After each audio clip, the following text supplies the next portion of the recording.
that's dictating some certain things, and now she's going to school us all on how we can accomplish not very many people and not very many resources, some really great accountability here.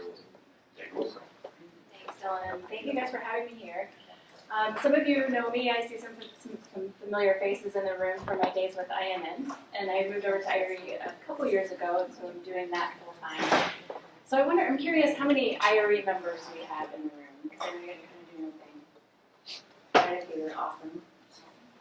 Very good. So I'm going to actually wrap this up by talking about some of the IRE resources. We have so many that sometimes I even forget about them, so I want to make sure you guys are taking full advantage of those.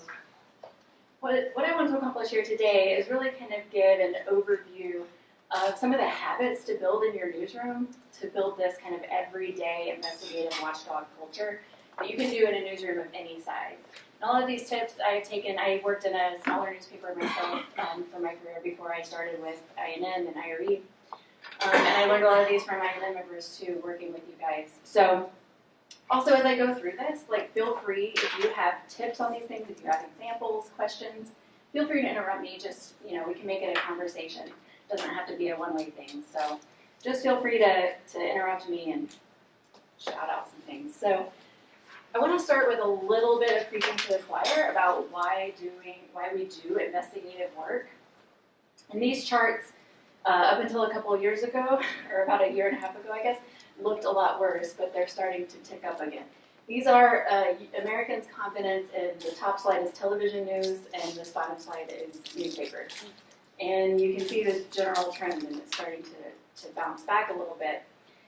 But what we found, actually, several years ago, IRE commissioned this study, an actual scientific study, to look at what investigative means to audiences, right? Like, are we all just doing this because we think it's cool, or is this something that's really helping us in a business sense?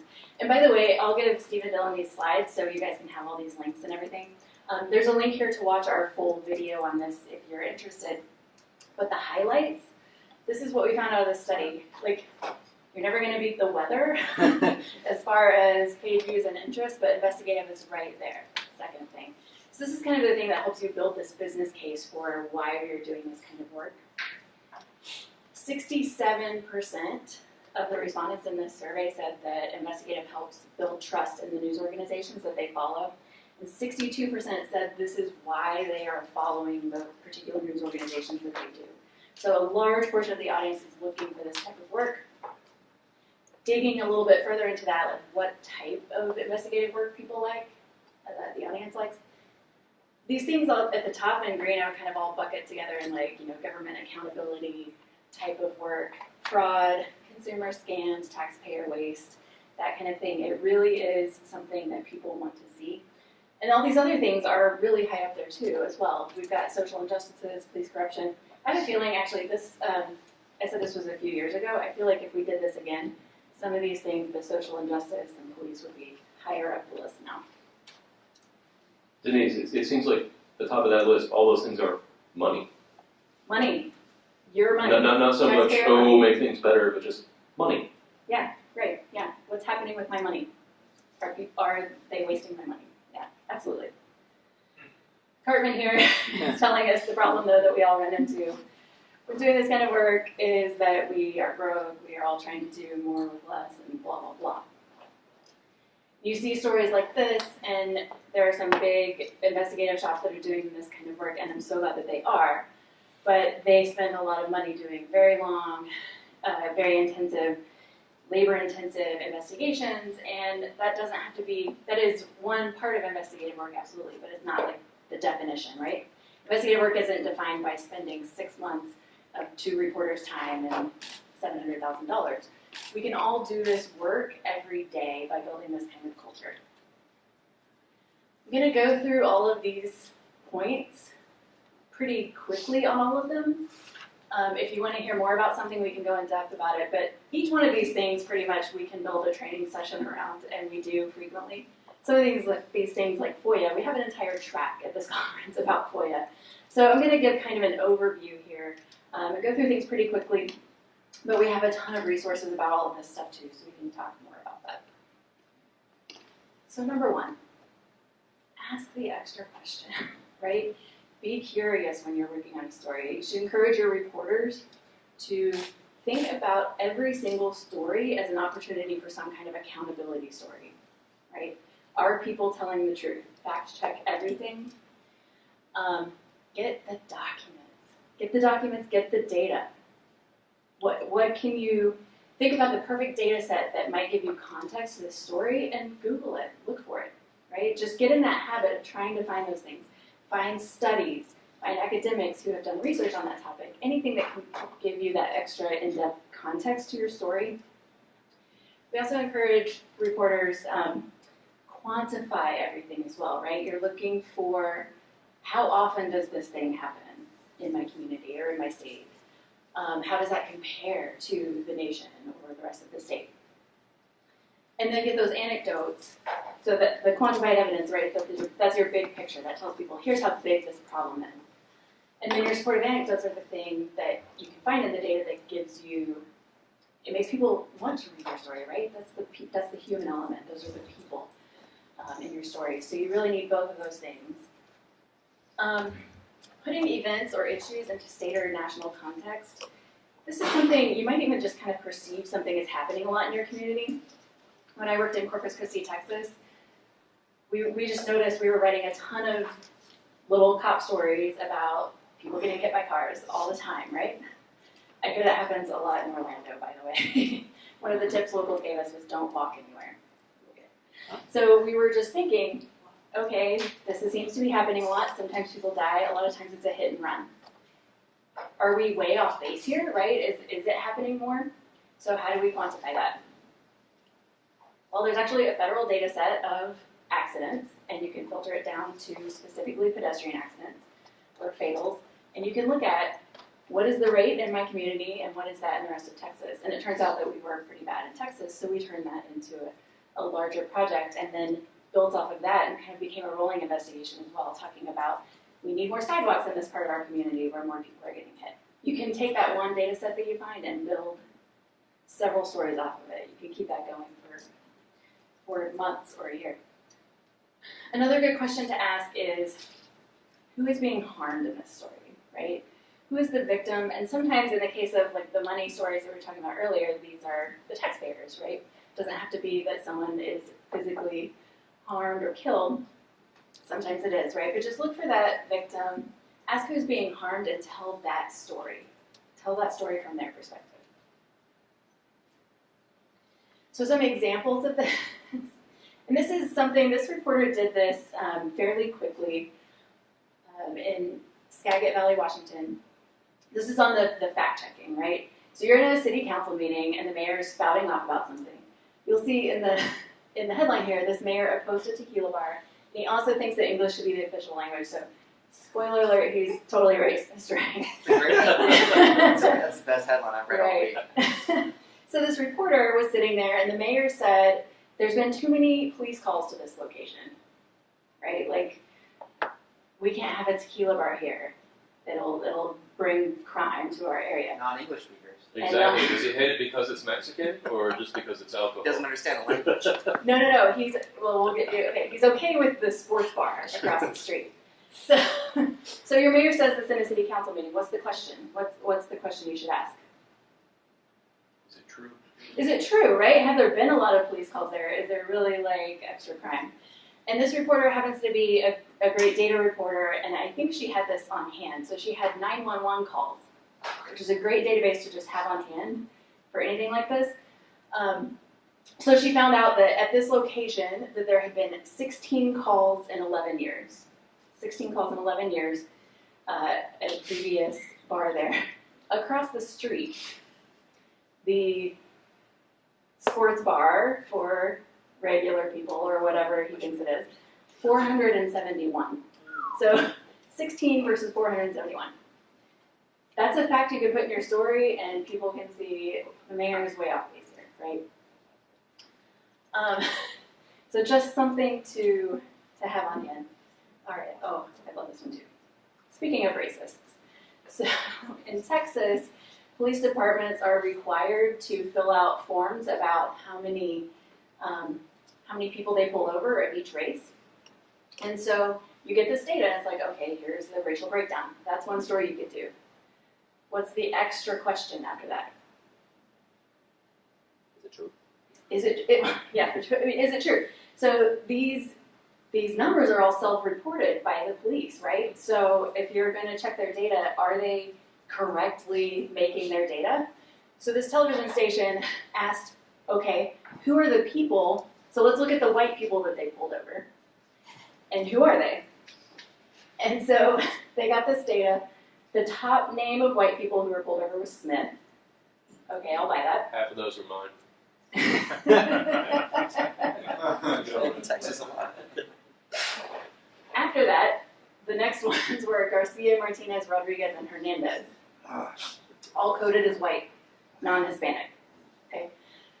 So they talked to one of the guys here who's like, that is terrible, I'm Hispanic, like, why did you put white people in, right? So they're cooking the books. They're like basically making up data so that they don't look like racists. Okay, so asking those extra questions, basically trust no one, don't trust the data even, right? Data's only as good as the people who made it. All right, following up. This was when I was a reporter in Texas, I found this one of the hardest things to do because you do the story, it lands, and then you move on to the next thing, right? I think that's something we probably all struggle with. So I learned to make myself notes about coming back to something, even if it was going to be a year from now. Make myself a calendar item, like, oh yeah, I need to check up on that thing. So when there's a city policy, or if you're covering the state legislature and they're debating a policy, we're really good about like, here's this thing, and everybody says it's gonna be terrible, and like, you know, all these predictions, but a year from now, what actually happened? Did all of that come true, right?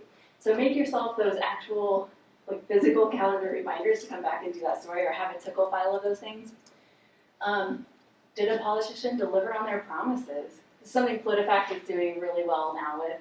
They have a campaign promise tracker for President Trump and how many are in progress and how many are completed. You can do that for local officials. How much did that project actually cost? We cover all these public works projects where there was a road or a stadium. It costs X amount of dollars. I guarantee you it costs X plus more in the end, right? So what was the total price tag? If there's some sort of industrial accident, environmental accident, OSHA stuff, and a company is in trouble, come back and see, did they pass a follow-up inspection? Did they change their policies? Did they fix things there? Some examples of this. How many of you guys have a lot of public incentives given away in your communities? Like everywhere, right? So all of those companies, in exchange for these public subsidies, basically, they make all these promises. I'm going to create X amount of jobs in X amount of years. It's going to be great, and we're all going to make a lot of money. So how often do you go back and check, did they make X amount of jobs, right? Did they meet these goals? And what are the repercussions if they didn't? This was in Columbia, Missouri, where IBM made all of these promises. I think it was 800 jobs, and then shockingly, they did not make that amount of jobs. But just a really, really great story to do. And by the way, there is awesome data as well online. Has anyone ever heard of Good Jobs First?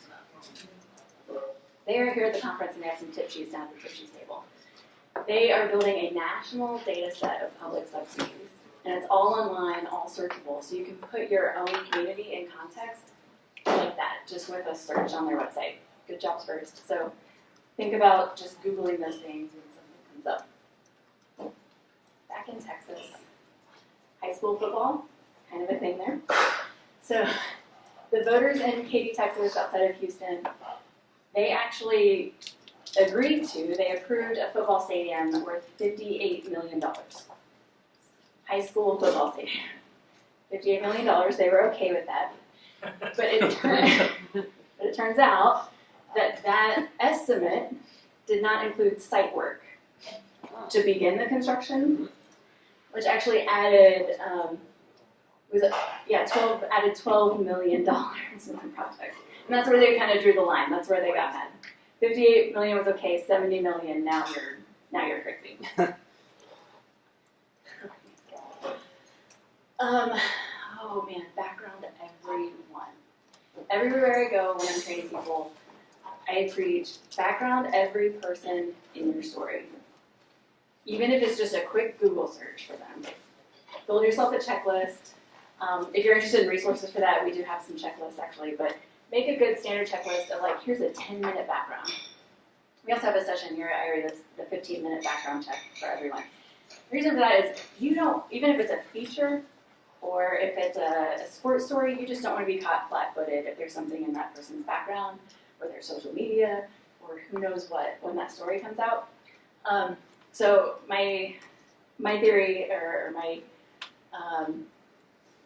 what I always tell everyone is to just background everyone, especially all candidates for office. I mean all candidates for office. If you cover the school district, background the top people, like new superintendents who come in, new principals who come in. Just kind of don't sleep on them, right? There can be anything in their background, and I'll give you some examples. So here's some good things to check about people. Court records, of course, campaign donations to know how connected they are, any kind of professional licensures and credentials. Business records, you should know what they own, what property they own. Simple Google search. Do you guys remember this story when it came out? It went really viral. This is my hometown, Pittsburgh, Kansas. We got famous there for a minute. So they hired a principal for the high school, and she got all the way through the process, like she was buying a house coming to Pittsburgh, and this high school student journalist Googled her. This all started with a Google search of her. Found her resume. They got her resume and Googled her credentials is what it was. They Googled her university and found a story saying this is a diploma mill that she got her master's from. Wow. Yes. And what I loved about it was these high school kids actually ran that story out.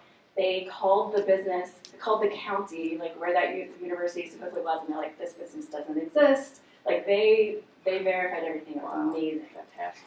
And their principal never started work. She had to quit before she even started. It was a huge embarrassment for my town. But it was awesome. Like they became famous and got a million scholarships.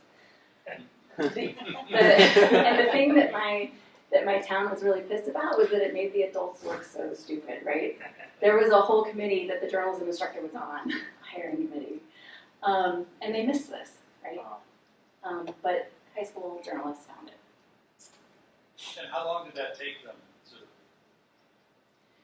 I think it was a pretty short process, actually, maybe a week or two. Yeah. Research. Yeah. Corpus Christi, where I spent 7 years and I love dearly. This is where I was saying background everyone, every candidate, even if you don't think they'll win. This guy, Dan McQueen, was totally unknown. He was an engineer, and he unseated this very popular Hispanic mayor in a majority Hispanic town. He just kind of came out of nowhere. And no journalist had backgrounded him. And he had a really rocky start, and these rumors started coming out, and so people started checking his LinkedIn profile and checking his credentials, and he lied about his degree. And he went on TV. There's an amazing interview where he was like, well, I don't want people knowing, like, my real data. Like, it's a privacy thing, or whatever, like, the mayor of your town. And then he ended up, after 37 days, he resigned on Facebook in an open letter to the community. Again, huge embarrassment to the whole city, became national news. Could have been avoided. They had to have a super costly special election. It was embarrassing. It was awful. So in that special election, then all the reporters had learned their lesson. Now they're backgrounding everyone. So before that special election, they found this woman who was running to replace this guy, not making this up, and she falsely claimed to be an Olympic gold medalist. She was, in fact, nowhere near the Olympics at all. There was a bunch of other stuff. She claimed that George Bush endorsed her book, and she was just crazy, Did she right? have a book? I think it was like a self-published thing, right? But Well, like the reports like is a called, legit Olympic sport, right? she would be a gold medalist with that, yeah. She did not win after that game, right? Good. Good, yeah. All right, so some other good habits for you to build and for your reporters to build. make yourself a checklist of things to check every week or every month. Or even, spend 5 minutes a day if you can on these things. Make a list of all the officials in your town or all the cities you cover and check for lawsuits involving them. Get on Pacer. Check those lawsuits. That's where like a civil rights lawsuit would be filed against your police department, for example. Get on your local courts. Check those. If you're in a state where internal affairs investigations are open record, get those, right? You want to look for like, what are the police doing wrong? These are the things that if you're not checking them, they can just, they might never even come out. So make yourself these checklists, audits, read the footnotes. There can be really good things in this. Audits are basically fiscal investigations, right? So auditors can turn up some really cool stuff. Regulatory actions, if you have like a refinery or a big industrial plant, keep an eye on them. They constantly get fines, and sometimes very large fines. FOIA, so use FOIA all the time. Does anyone ever FOIA the FOIAs in your town? Yeah. When I was a city reporter, that was one of my favorite things to do. So every city or county, everybody keeps a log of all of the FOIA requests they receive. And you can ask for that log, and you can do all kinds of things with it. You see what kinds of records are available. You see what kind of response times they have. Just helps you keep your eye on the pulse. Campaign finance data, obviously one to keep an eye on. Make yourself calendar items also. I'm a huge Google Calendar fan. Make yourself reminders of when all the filing deadlines are so you don't miss them. So when you're checking all these things, it can give you daily watchdog stories, and then you can start to build, you can start to see patterns in them. Like we had in Corpus Christi, we would see civil rights violations all the time against our police department, always filed by the same lawyer too. So you start to see these patterns that you can build more investigative and watchdogs. Super fun story by a reporter in Juneau, Alaska on just checking per diem reimbursements for state legislators, which is not that much money. They can get it's $160 per day. But what he found out when he was checking these things, sometimes they're really boring. Sometimes you find something fun. So Juneau is the capital of Alaska, so these lawmakers live there. They don't have to travel, right? And per diem funds are supposed to be reimbursement for travel. So he found out that they are taking the per diem money. And again, it's not a whole lot of money. It ended up being several thousand, but their excuses were great. This is a really fun read. They were like, well, I buy suits. I have to look nice and go to the Capitol, and I have expenses, and they're just taking the free money, I like money. Yeah, basically. All right. And, the best watchdog habit, just be curious. The things that make you say, what? What is going on there? Your audience is going to say that too. They're going to be interested, I promise. So just start with something that really fascinates you on your beat, or that you just don't really understand, why could things be this way, and try to track down why is it that way. You probably all have your kind of favorite tipsters who call every day with some crazy thing. But a lot of good stories do really start with tips. So, make that one phone call to try to track that thing down. It might turn into something. Just ask those questions about how much do things cost? Or one of my favorite questions is just why do you do it that way? Right? Tell me about your job and why you do it. Why do you do things that way? You never know what you might uncover. These reporters were looking at the state budget, and the check registry actually online in Massachusetts. And their question was they just saw a lot of bottled water at state meetings and whatever, so they were how much is the state spending on bottled water? It's an everyday thing. You guys have a lot of water bottles here. It all adds up, so that's what they did. So there was actually a $540 million budget hole that year. So that was their context, $500 million. And they added up, it was $300,000 in water, bottled water from Poland Springs in 6 months. So this is, they're spending over the course of a year, almost $1 million on bottled water. And this lead, I have to review this lead, it's one of my favorites of all time. If you're going to tackle a $500 million budget drought, you better first be hydrated. But this is starting from a tip, an example of that. Daniel Gilbert, Here's Beryl. You guys might remember this Pulitzer Prize he won. Started with a tip that someone called the newsroom and said, hey, like I have this, I lease my land to oil and gas companies and they're supposed to pay me and they're not. Which you run that down, you're like, oh hey, this guy's not getting paid. That's a good story. What Daniel did was he asked the next question.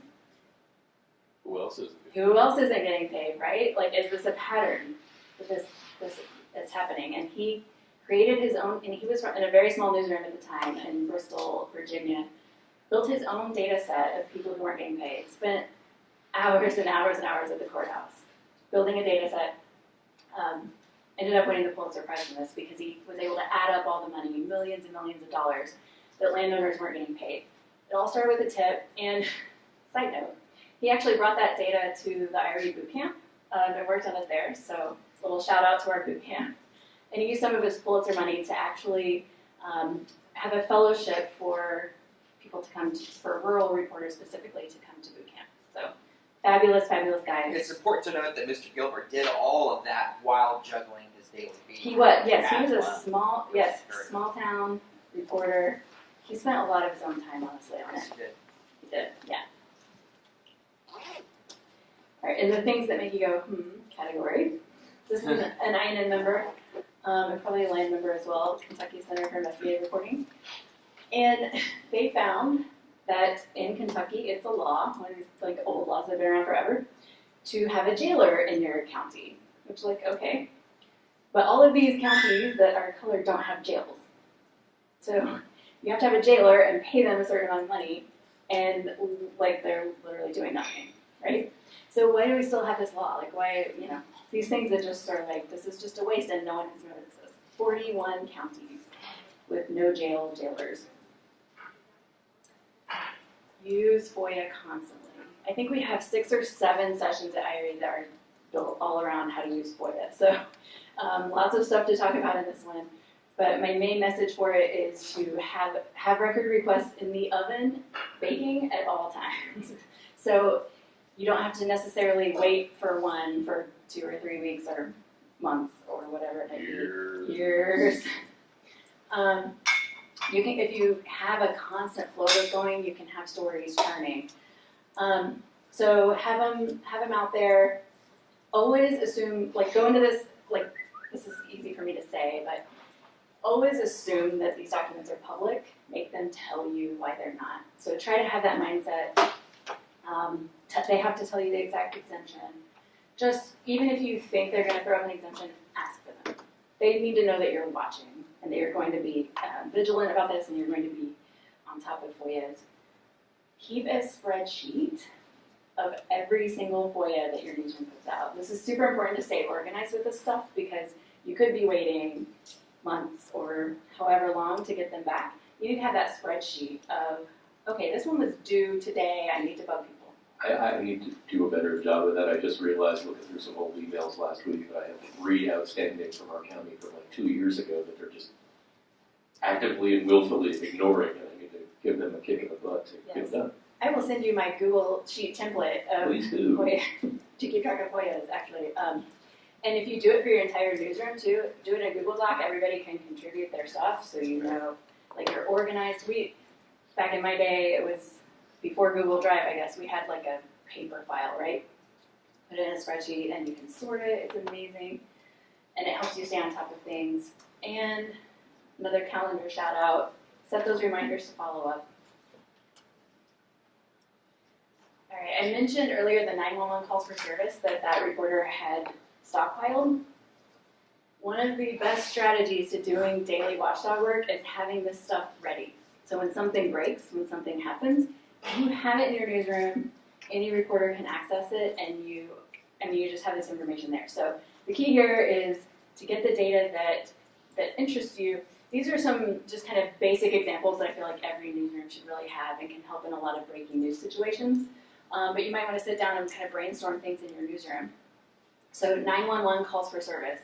Every time the police or fire are called, there's a log of that. In our newsroom, we actually got this emailed to us every morning from the police so that we could have that every day, and we kept a running list of it. So then when something happens, say there is a triple shooting at a house, right? You can go back and you can see the police have been called 10 times to this location for domestic violence, or whatever it might be. You just have that information right there. You don't have to wait for it. Audits and annual reports, phone directories and organizational charts for everything that you cover, so you don't have to waste time finding people and finding sources and finding their phone numbers. Just have those on hand, keep them updated. Voter registration rolls. They're great for analyzing and doing, how many voters are registered, blah, blah, blah. They're even better for source finders, right? If you get the voter registration roll from your state, you can have people's addresses. I've seen some states give out email addresses, cell phone numbers, and these are all the registered voters in your town. So again, you can use that if something happens on the street. You can call people there. You can find people who are registered Democrat and you need to talk to them for some story. Like, it is just it's like a Rolodex to have on hand. Accidents. I mentioned the federal database. You can get it from your state as well. So there's a huge accident, and then you can go back to this database and say, there have been 5 accidents at this intersection in the last 2 years, and start to ask those questions of, do you need to be making changes at this location? These are things you can do that day if you have this info. Budgets and payroll, of course, very useful. And again, payroll, kind of use it the same way as the voter registration roll. Payroll can be super handy for finding sources in an organization. If you have like a school salary database and you know something happening at a school, you can find like the janitor who's been there 40 years, right? And like knows everything, knows all the gossip. Great sourcing. He doesn't make a lot, he'll talk. Special funds, don't overlook those. Everybody has those in their communities. This is an example of a story from 911 call data. One television station did this, and then it kind of spread around the country. Everybody was doing this story. They were just analyzing, in my community, where are the most 911 calls, right? And it turns out in basically every city, they are at Walmart. So it kind of became this, like, is Walmart wasting public resources type of story, because Walmart calls, basically, if you steal a $2 pair of socks, Walmart will call the police on you. So these stories started coming out. So you can take these databases and make enterprise stories off of them in addition to having them on hand for breaking news. The Texas Tribune did this amazing story, thinking about travel funds and special funds that a lot of us don't look at sometimes. This is the Texas Alcohol Beverage Commission. So they are in charge of actually regulating alcohol in the state of Texas. And the Tribune looked at their travel funds. And it turns out they were going to conferences in Hawaii, in lots of places. They were playing golf. Like the Tribune got all of these records. And I should also specify, the Tribune did not make this illustration. The TABC made this of themselves on an airplane drinking Lone Star beer. And That was generated by the state? That image was generated by the yes, state? by the state on state computers. They got this in a FOIA request. What? Yes. That's ridiculous. It's beautiful, isn't it? Yeah, I mean, I thought our the local government had issues. That's a bigger issue. Yeah, no, they were going to, like, say, travel to swanky resorts where liquor flows and lobbyists and blah, blah, blah. No, it was great. Like, immediately after this story came out, the legislature shut down their out-of-state travel for the TABC. Like, no more. All right, so that's kind of my spiel. Any questions or thoughts or, yeah? Thank you, Dylan. Can you go back, make sure this is on sort of, can you go back way to the beginning of your slide where you had the bar graph? Because I think that was one of the most valuable pieces of information in your presentation for us business owners here at Lion. Right there. There you This go. one, yeah. No. It was the weather, where the weather was top. It's like we all This love one. weather. Okay? Yeah. So my initial thing that would go through my head as a new startup Lion member, publisher, maybe, especially in the early days of my business, it's great. You want me to check on all the background of the candidates, and you want me to keep records of FOIA, but I've got to put stuff on my website. I got to put content on my website, right? Because I run an online newspaper, and it's all about putting content on my website. Got to feed the beast, right? So how in the world do I have time to do this? But when I look at this graph, and investigative being the second most valuable thing that people want, right? I then think to myself, it's not my job to fill the internet with things to read. It's my job to fill the internet with the good things, impactful things that people want to read, right? So if I spend more time working on my content versus putting up just generating content, right? Maybe that's more impactful content, and those of us who have or are considering subscription revenue programs, right, for our businesses, that's a huge driver, right there. And the other thing that when I look at that graph, I think to myself, everyone in this room should go to their local National Weather Service website, rewrite the forecast, and find a sponsor for that thing, and start making some money on that, because that's very eye-opening. Couldn't have said all that better myself. We did that at my newspaper. We did a little blog, or just a news, or a weather story every day. Every day, top thing. Like, you just can't beat it. But Investigative, though, man, right up there. Is it on? Okay. When I was at a large newspaper, there was a reporter who used Accurate a lot, and boy, did he run up the bills. Very expensive. So my question is, now that I'm with a nonprofit and can't afford Accurate, do you have any suggestions on online background sites or tools to use? I have so many suggestions. I mean, there are a lot of them on the web, so it's like, how do you pick from them? Right, yes. So we actually have several sessions here on research. So I would recommend those if you can make it. If you can't, I would love to share with you. We have lists of those types of things.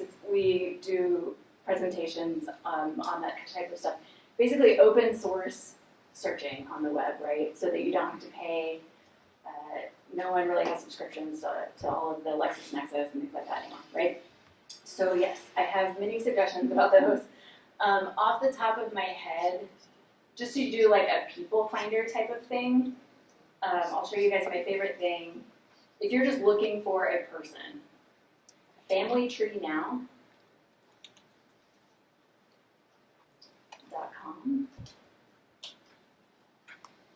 This is an ancestry website actually, and it has crazy information about you, all of us.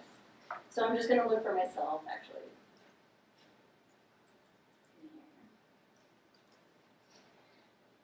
And you have to know kind of the person's birth date or whatever. So here's me.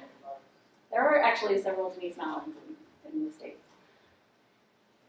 So finding my possible relatives, this is my mom, my brother, my sister, my father, and my deceased grandfather. What you're super, super interested in is, now if you click, this is all free until you click on like this full background report type thing, and then they start to charge you, so don't click on that. Here is every single address I have ever lived at in my life. And so then what you can do, this is free, right? And then you take these addresses and you can see like, okay, has she been arrested in Kansas City at her latest address? Or whatever that might be. And those are, the free court searches and things like that. It takes a little more time, right? You can't just, if you type my name into LexisNexis, it kind of pulls this stuff together for you. There's not really great free things that do that, but you can use these things kind of in succession to do those searches for free. Then also, another thing you're super interested in is, this is also like every phone number I basically had in my life. The one on the bottom is my mom's cell phone number. So you could call my mom and ask her about me, right? The point is, like, it helps you find a person, helps you pinpoint their addresses, their phone numbers, even cell phone numbers. And so that's one of my favorite, like, starting points for finding people and backgrounding people. I could give you checklists. I could go on with this. Okay? Yeah, no problem. So another Anybody else have any questions? question. Well, we've got the expert Time for here. one more, probably. Give us one of your favorite sites. Okay. All right, so social media. Let's do social media. Let me throw one in that I think, especially for Yeah. feature stories, the sex offender registry. Yes. Before you write a story about how great someone is, make sure you run them through the sex Oh offender my gosh, database. yes. He's not Olympian.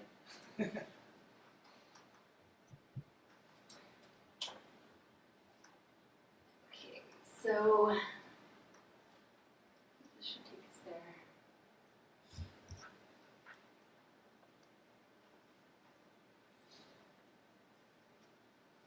guys are gonna make me get out my whole presentation.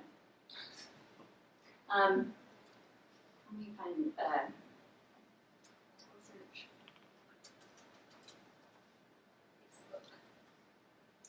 So there's a whole bunch of social media tools that can help you kind of intel techniques, that's it. Help you search for people on social media, even if you kind of have a personal name or maybe you just know where they live. So intel techniques is one of my favorites, and I'm going to be honest that, it's built on top of Facebook, and Facebook changed its search procedures like last week, so I think they're still working on like linking things back up. But the thing that you can do in this is find a person, so you can search for them by their email, their cell number, and find their Facebook profile straight from here. And then it will find like their Facebook user ID, and then you can start to search for, with one click, like places this person has visited, photos that they've commented on, videos that they've commented on. You can go way back in their history. I showed this to a college class one time, and they all like quit Facebook immediately. They were horrified at the things. And I'm never on Facebook, but if you searched me, like you can find places that my friends checked me in. And I didn't even know it, and so like you knew I was at a casino in St. Louis or whatever. It's insane. It is absolutely insane. So these type of, and this is all free, it's like people are building, really smart people, building these tools to help you search social media better without going through their crazy searches. So you can also try to just find people by like, people who live in Kansas City whose birth year is 1980, for example. This site does, when you find a person, you can find their photos, and this site does how to narrow it down and find people on Facebook. It's pretty wild. One really good one too is like current employees of something, past employees of something, looking for sources. We do have also, if any of you are going over to the IRE conference, we have Hank Van Ness here from Amsterdam, who actually built some of these, not this one, but he built his own Facebook search tool, and he's doing this afternoon how to find people on Facebook, even if you barely know their name. So he's an amazing, amazing speaker. Tomorrow he's doing YouTube and some other social media sites as well. He's doing a couple sessions for us. So some of my favorite stuff, stalking people, basically, but yeah. Yeah. All right, thanks.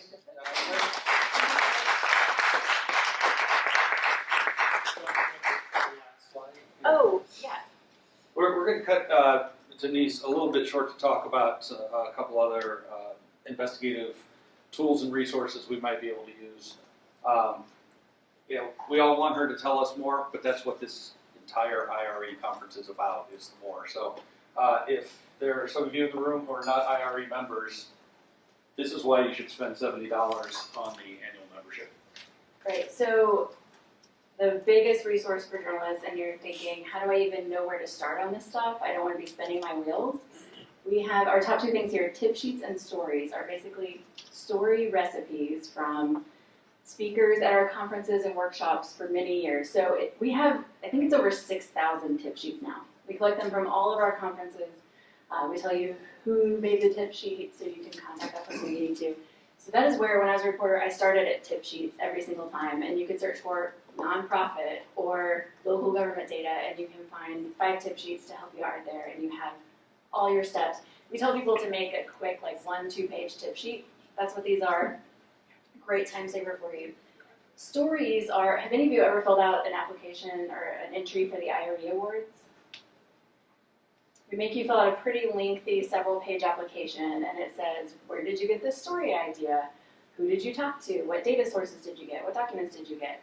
Basically, it is literally a recipe for doing the entire story, and anyone who's ever entered the awards, we put those in those databases, so you can search for those topics too and find, here's every step they took.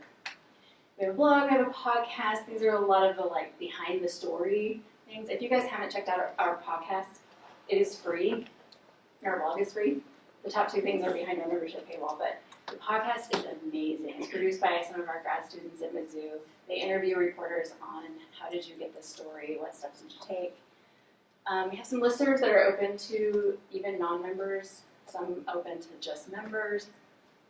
And of course we have training. We do custom training. We have 10 workshops across the country each year, regional workshops for people, especially if you can't make it to the annual conferences. We have 1 million resources that I'm probably even forgetting right now, but this is my email. If you guys have any questions about anything, we help people all the time in between our trainings. It's kind of what we do, so feel free to reach out and say, I have a question about a data set, or I have a question about training, or whatever it is. Feel free to reach out. Door's always open. Thanks Thank again. you. Appreciate it. I'd like to bring up Beryl Lipton. She is from two services that got married recently, like in the past week, Document Cloud and MuckRock. Both are great services for journalists. If you haven't used Document Cloud, you've probably seen something from Document Cloud if you're reading the New York Times, Washington Post. These are primary source data that you can upload. You can annotate. You can take a 400-page report and put it up there and highlight just the 2 or 3 paragraphs that are most relevant for your story and link directly to that paragraph. I don't want to explain too much more because I'll get it wrong. So. Oh, okay. Well, thank you for inviting me. Yes, my name is Beryl Lipton. Maybe some of you are familiar with MuckRock and or Document Cloud. We are a service that helps people file Freedom of Information Act requests and public records requests. And Document Cloud, as you are probably well aware, helps people host a lot of those documents. So I'm very pleased to have a few minutes to talk to you about it because I would love to offer anybody in this room a trial professional account for 3 months on MuckRock. We are looking for people to test out and work with us on a few of our new features, which is very, very exciting. You are probably well aware that the public records process is tedious and frustrating, but MuckRock has made that really, really simple. We have a lot of really great tools. We follow up automatically, and we have a really dedicated staff of people who are more than happy to call up and argue with any government agency until we get your records. That is sort of the thing that we love to do, and we love to help local newsrooms build on that information. Sorry, can you hear me okay? Yeah. So I'm just going to go quickly through just how we work a little bit, and then afterward or at some point during this conference, you can find me or email me and we can talk about it a bit more. Oops. So this is basically what we use to file a public records request. We have over 10,000 agencies in our database. If you don't have an agency, we will find the contact information and make sure that your record request gets to the right place. I personally have filed over 4,000 public records requests throughout the country in my time at MuckRock. It is something that I would not have been able to do or manage otherwise without this tool or service. And I guess also the dedicated work time to following up on those. So we've basically broken it down to a subject line. You choose the agencies that you want the request to go to, and then you put a little bit about the records that you want to get. We are more than happy to help any of our users and almost any person who reaches out to us for help. We're more than happy to help sort of craft the language that you use to get your records. And then if you're filing in multiple different places, we will automatically put in the necessary legalese. We remind people that this is a non-commercial request, if it is indeed a non-commercial request. We also remind the agency to respond within the allotted time, and we change that on each request to reflect the appropriate language in the law. I'm a little biased, but I think that this is an amazing service and an amazing way to handle your records requests. And we are also building out features currently called assignments to help go through some of the larger data dumps and also help solicit audience feedback on different documents and records issues and just general investigative issues that we're covering. I focus primarily on prison privatization and money within the criminal justice system, but I am also projects editor, and we have a wide array of projects going on nationwide to get different materials, ask different questions, and sort of feed that information back to local reporters so that those issues can start being covered on the local level, which is why I'm very excited to be able to have a couple minutes to talk to all of you. And then I'm just going to show you quickly. So we're working with National Security Archive, who recently got a release of Donald Rumsfeld's Snowflakes. It was all of his memos from his time in power. So with our assignment tool, we've sort of like crafted different questions that we would like to have answered about each snowflake, and then individuals can go through and sort of respond, look at each of the different memos, and sort of help us comb through all of these different documents. So working with Document Cloud has made that really, really easy. It pulls in each PDF, and then you can sort of go through. And what we're hoping to do is continue to build on the ways that we are using these tools and developing them so that when you do get a lot of materials back, you can make it a lot easier, even if you have a very small newsroom, to go through all of those. That's sort of my spiel. But I will be hanging out in the back of the room. And again, if you would like to get in touch with me, my name is Beryl, Beryl. You can email me at beryl@muckrock.com. Great, thank you. And how much is the service once the free trial has? So it depends. So we have, I try not too much to deal with the money aspect of things because money is corrupting. But as you can see, so we've tried to price it. There are other services that sort of deal with FOIA requests on a commercial level. We've tried to price it so that smaller newsrooms and freelancers can access it. It's $20 a month, or no, it's $40 a month for a professional account and $100 a month for an organizational account. We do try to put everything publicly online, so all of the materials, all of the communications back and forth, and the whole process get uploaded, scanned. We handle all of the emails, faxes. If things have to go into envelopes, I fold letters every day and send them out. The professional account and the organizational accounts are nice because obviously journalists would like to sort of keep their records private until your story comes out. So those two account options have an embargo feature. And so that's how much they are after the trial. However, if you file anything during that period, those embargoes will stay. We will help you out throughout the life of your request. So you don't have to worry that if you request something and it's going to take 3 years, that your request is going to be then opened up to the public and that you won't have any more help from us. That's not how it works. All right, thanks. And it says right here, MuckRock is a nonprofit. The reason that they charge, as we're all familiar with, is we like that corrupting money so we can stay in business. It is necessary. It's necessary. Maybe somebody has to pay for all the stamps. So. I think that's it. We did have one other person wanted to tell us about Rose Ciata is working to start a program that will pair investigative editors with newsrooms across the country. So it's a little bit like Report for America, which Charlie in the back of the room is running. This is, as I gather from talking to Rose, it's a smaller term, Edit for America. So if you're a newsroom that is looking for some editing help specifically on investigative stories, get in touch with me and I'll put you in touch with Rose. She may return briefly. We'll let her give her pitch a little bit better. But for a couple more minutes while we have Denise here, if you have any questions that we might be able to sling her way. Okay, we'll get some coffee then.